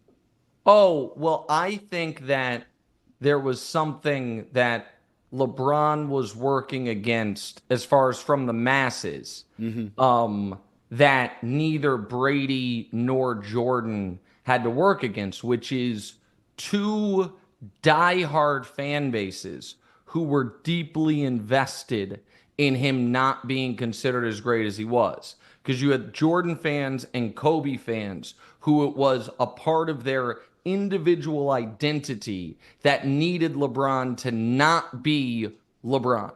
I don't think there was that I don't think Bird and Magic fans, I think they looked at it not like different eras, but like we had the 80s, this guy's having the 90s, and it was, to me, so universally accepted in the 90s. I mean, the guy, one of the reasons I hate the Count the Rings stuff is Jordan retired after 3, and they put on the statue, the greatest there ever was, the greatest there ever will be. You know, but if 30 years ago, people were like, I don't care that Magic has 2 more rings and Russell has 8 more. This guy, and Kareem's got 3 more. This guy's better. And they were able to do that. Brady was able to be a juggernaut underdog, which is what made him so unique. And the other thing with Brady was that people have kind of changed, like forgotten. Brady Manning was a legitimate and fair debate for 15 years. People say, oh my God, you know, Patrick's doing to Josh what Tom did to Peyton. That's not true. Tom Brady beat Peyton Manning in the playoffs twice ever, and then lost their final 3 matchups. Peyton Manning versus Tom Brady in the playoffs is 3-2 Peyton. So the way that story went was, man, this kid is clutch. The defense is amazing. What a winner from 01 to 04. Then a decade of not winning, of coming close but not winning. Peyton finally got over the hump. Peyton finally got to another Super Bowl. Peyton goes to Denver, clips the Patriots in the playoffs. It's like, oh my goodness, this is flipping again back towards Peyton. And then there is the second Patriots run, 14, 16, 18. And then the cementing moment, Tom in 20 beating Patrick. And now he is 7. And now it's like, oh, he was always the greatest. So those were very different stories than the one Patrick is having right now. I just imagine you've been talking like that for 4 straight days. It's like an asylum. It doesn't matter. I feel like I'm in a prison. Jesus Christ. It's just What are you talking about? Chiefs talk, Chiefs talk. He's got every Chiefs opinion. He's right about everything. somehow. You're all wrong. No one asked you. The You just Chiefs- haven't stopped talking. Buy a ring light already so we Terrible can see you. Some sound effects. I'm kind of impressed by it. Install lights. Our audience, like 6 minutes ago, is like, oh my my God, it's a cave. speed bag to the face of I almost Chiefs fell talk. asleep twice. Echo. Okay, I forgot to turn the light on. You could have told me beforehand, first of all. Well, There now you it's go. an even more punchable face, and you know that you're leaning into all of this stuff. You're fighting America. You're enjoying the holy hell out of just the unbelievable stupidity of. Did the Notre Dame fan say she almost fell asleep? Yes. Hold on a second here. Why? That was compelling. So compelling. You As are long the as you think reason it, that Nick. people are saying the Chiefs dynasty is more annoying than the Patriots dynasty because they've just been listening to you do that rambling bit all season long, and Rambling? they're sick of it. They're sick of Fact-laden. it. Also, no I'm one, out here dropping no one's Peyton making Manning, you guys Tom talk Brady about what the playoff internet history. trolls are talking. You can ignore the internet trolls that are setting the quote-unquote internet discourse about all this I cheating. can. and Can I conspiracy ignore theories. Adam Schefter and everyone else in the mainstream media? Yeah. I can't do that. You just talk about this. Just talk about this for your whole show. You're probably doing it anyways. Okay. All right. Jessica, I've always liked you from afar, but our relationship's now on the rocks.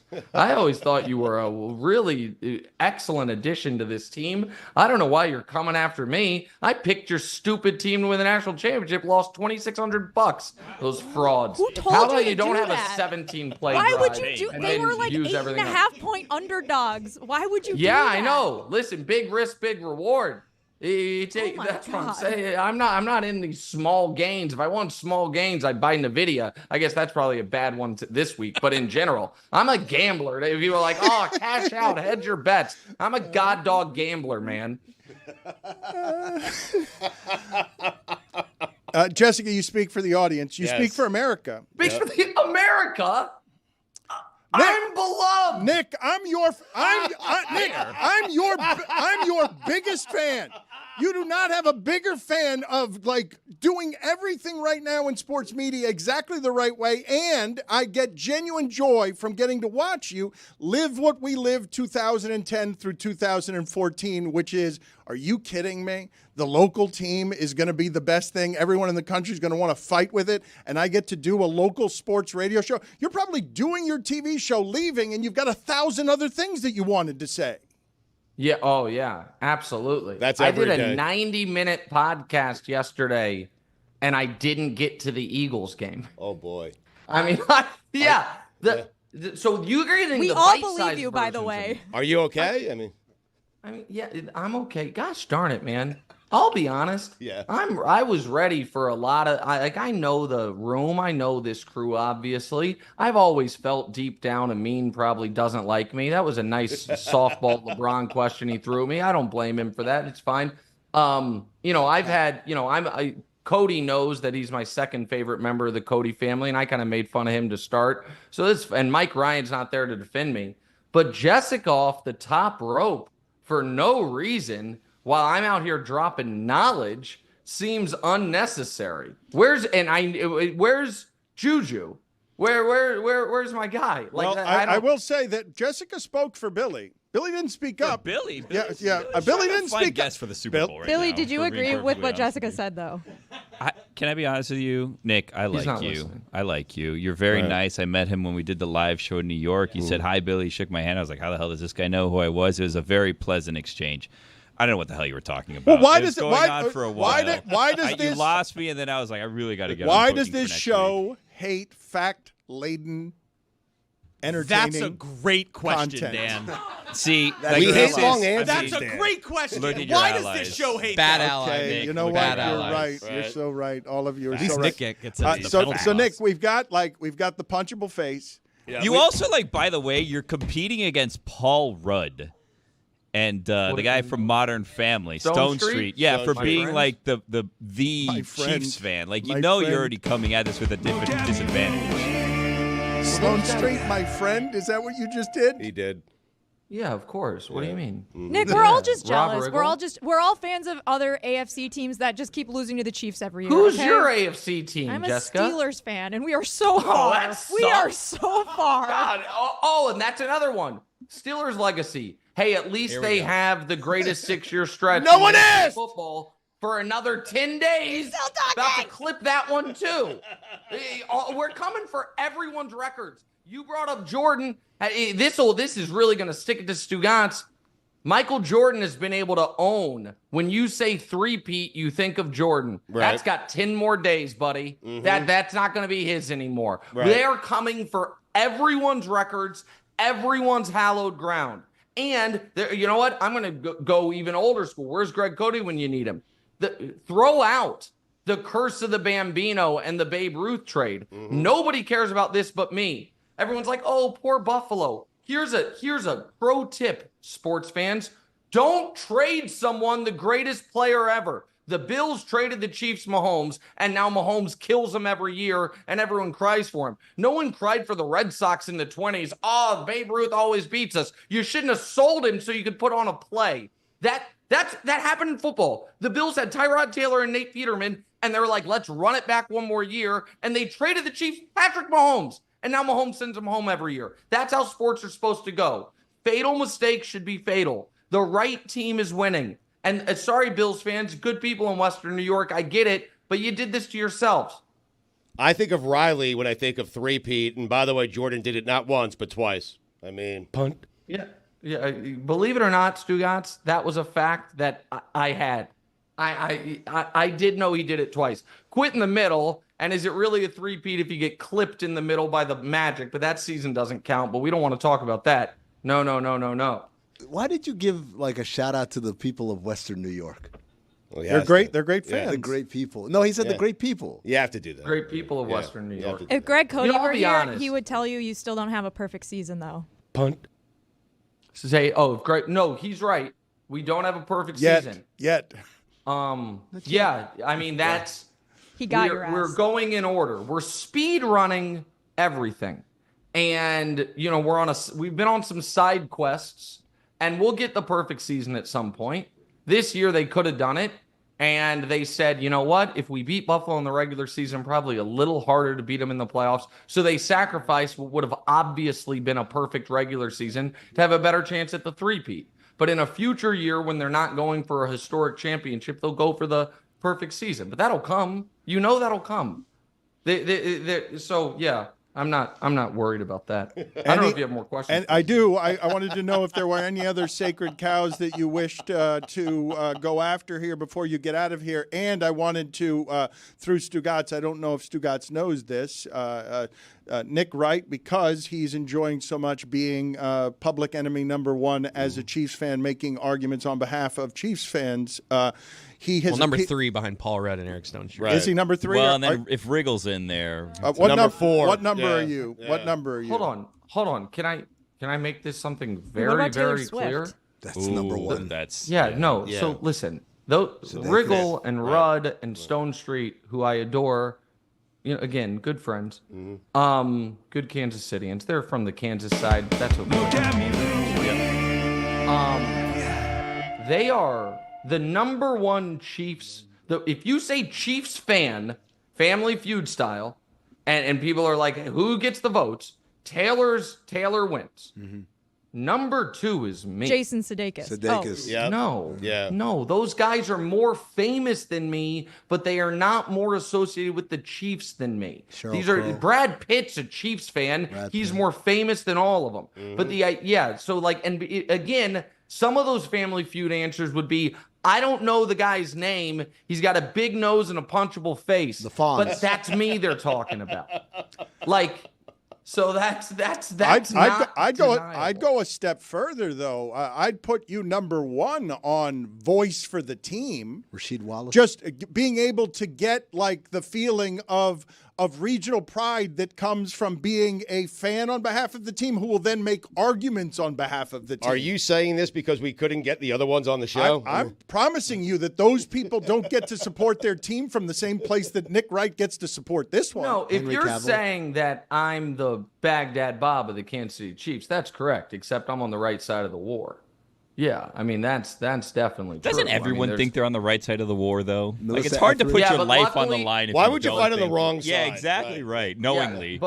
But luckily in sports, Billy, there's an official scorecard, and the people on the right side get to hoist a trophy at the end of it. Yeah, but when And you, so when you it's a revisit little history, cleaner. sometimes you realize things weren't as right as we thought they were. Caitlin All right, Clark too. Billy, is more I famous. listened to your Billy. You guys. Here's the thing. I listened 6 years ago when you gave a very off the cuff, eloquent Cuban history dissertation on sports radio. I know how erudite and learned you are, but don't come at me about being on the wrong side of this war, because I'm not. I'm not. He's also very recalcitrant, Nick. Tech Nine. We can use big words here too. I know what that means. Oh, because I said erudite. I was trying to compliment Billy Gill. Jessica, you know what? Dan knows this. I have a media rivals list. You're on it now. Oh, no. Oh, wow. Oh, no. I want the entire Jessica, list. media rival. Jessica. She had never been eligible because she's so much younger than me. But I'm now elevating her because this is an outrage. No. That's a compliment. It sure is. Mina's on Media it. rival. Pablo, it is. But wait a minute. You just promoted her. Right, Clay no, Thompson.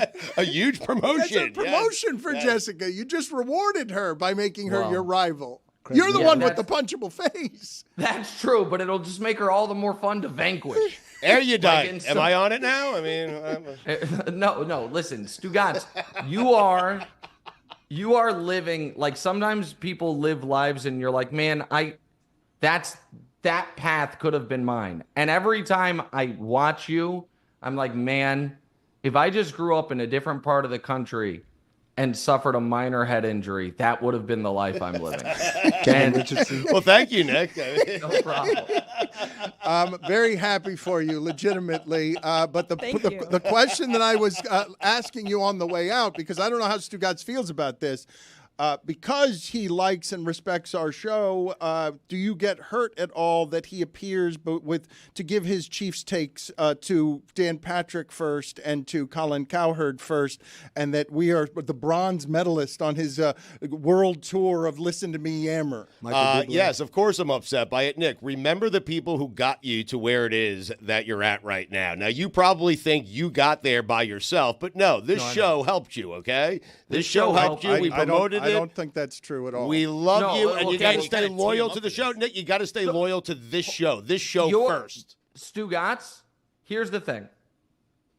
First of all, no one really, and Dan won't accept it, has any idea how much this show helped me, because I've told this story and I will tell it again. When I was auditioning for FS1 8 years ago, my first time on the air, I made a Cam Newton point oddly about the officials that Dan then referenced and played when you guys were with ESPN. It was remarkable, and I really think that helped me. So no.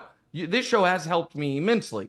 However, what Stugotz does not know, because Stugotz, I assume, was in a, somewhat drunken stupor, I did do this show first. I did it during the game. During the game, I came on this show. I broke all of my rules of no tweeting, no media during Chiefs games. And I got to tell you, when 90 minutes after doing the show, the Bills led for the first time all game. How'd that feel? I was furious.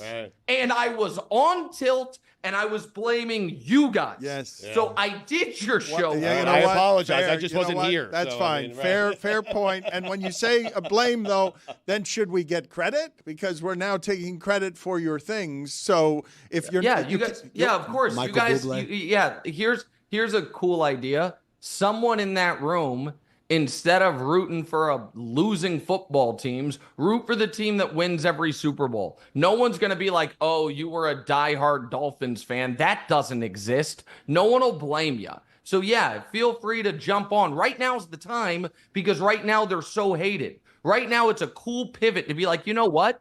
I like the Chiefs. I think everyone else is a bunch of whiny babies. We invite you, but that invitation expires 6 p.m. a week from Sunday, because post three-peat, bandwagon closed. Okay. How do we let you know? Do we send you a text? You Like, got what to do we make do your here? picks. He's put some stakes on these picks. We got to make some picks now. Stugotz has picked against Kansas City the last couple of years. We don't allow him. We've forbidden him from talking about this team around here. That's why I wasn't there for the game, Nick. Nick, good seeing you, and congratulations. Thank you for the help. We'll talk to you soon.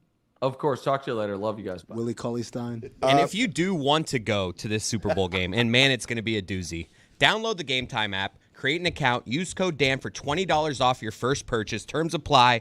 What time is it? I'll answer it myself. It's game time. Have you guys been thinking about people in sports who look like they would crush it at a Renaissance fair? Have you guys, I don't know if you guys have seen, is it Ren Fair on Max? That it's a confusing show in that at the start I couldn't tell whether they were actors or whether it was just unusual people, as you might find, that were addicted to the Renaissance fair. But we've got a look in mind here. I don't suspect we will have a lot of ethnicities at the Renaissance fair, right? This will be a pink Chris Cody type of experience. They will all look like the new coach of the Jags, Liam Cohen. Ain't no brothers at the Renaissance fair? Is that what you're saying? I think so. I think visually it's all the same game, right? It's all some form of, are you playing the game in the other room? I think I just won the game. I did. And I don't even have to say it to anyone back here. I said it to myself. I looked at a picture of him. It's him. Creed Humphrey, the center.